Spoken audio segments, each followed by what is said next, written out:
Assalamu alaikum, j'espère que vous allez bien. Bismillah, wassalatu wassalamu ala rasulillah.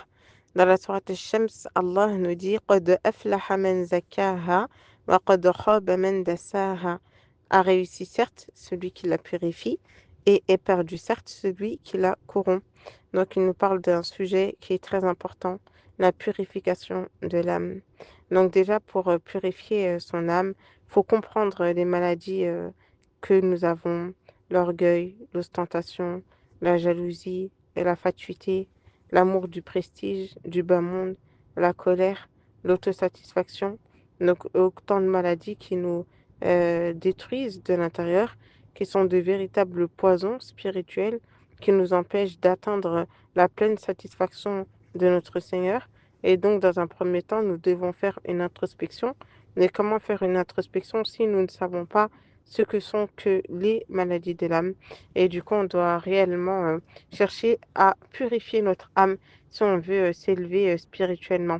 Malheureusement, si notre âme n'est pas purifiée, on peut œuvrer toute notre vie en pensant qu'on le fait exclusivement pour Allah, mais en fait, on le fait tout simplement pour la satisfaction de notre ego.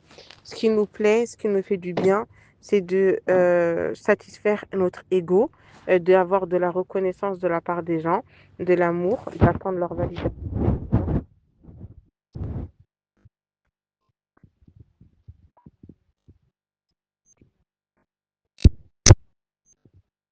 de leur vie, mais qui l'ont fait exclusivement dans le but de plaire aux gens, pour que les gens disent de telle et telle chose, et non pour la satisfaction d'Allah.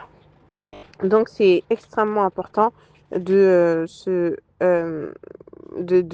renouveler ses intentions, d'être conscient de ses maladies également pour pouvoir se repentir et changer.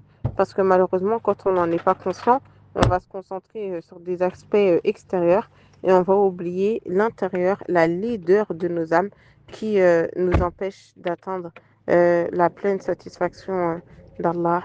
Et donc, je vais vous donner un exemple parmi les maladies qui peuvent nous toucher.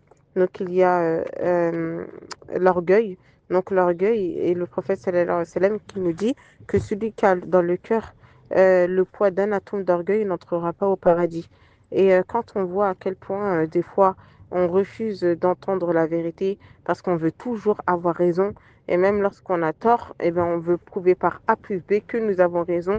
Nous souhaitons retourner les situations, ne pas reconnaître nos erreurs, nos torts. Et ben, tout ça, ça va faire partie de l'orgueil. Et donc, il faut savoir faire preuve d'humilité, se rendre compte que l'on ne sait pas tout, qu'il y a toujours des personnes qui savent mieux que nous, de savoir revenir sur ses pas. Après nous être trompés, ce n'est pas une faiblesse, ce n'est pas une honte. Au contraire, c'est un signe d'humilité profond envers Allah. Donc voilà, qu'Allah nous réforme et qu'il nous facilite la purification de notre âme.